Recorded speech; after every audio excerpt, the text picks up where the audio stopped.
Panginoon, maraming salamat sa laging pagbibigay ng mga araw na puno ng blessings.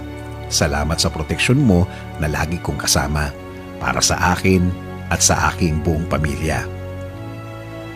Thanks for always for your provision, your guidance and protection. Thank you also, God, for your faithfulness and love for us, Lord. Panginoon, i-bless niyo po ang aking plano sa aking buhay at sa aking pamilya. Alam ko po na lagi niyo akong pinoproteksyonan kasama ng aking mga pangarap. Panginoon, hindi po ako isang perpektong tao at alam ko po na hindi rin perpekto ang aking plano.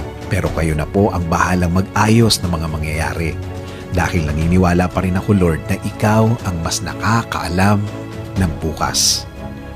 Alam ko po, Lord, na marami pa akong dadaanan para matupad ang aking plano sa aking buhay. Pero alam ko po na bibigyan niyo po ako at ang aking plano sa buhay ng tamang direksyon. Hindi rin po ako nag-aalala na baka hindi po matupad ang mga ito. Dahil alam ko, Panginoon, na lagi po kayong andyan para ibigay ang mga oportunidad na kailangan ko para mapalapit ako sa aking plano, sa aking buhay at para sa aking pamilya. Alam ko po na ipadadala niyo rin sa way ko ang tamang tao para po makatulong sa aking plano, Panginoon. At ang mga tao ito ay gagabayan din ako sa aking mga gagawin. Lord, please clear my mind always so I can focus on the things that I need for my plan.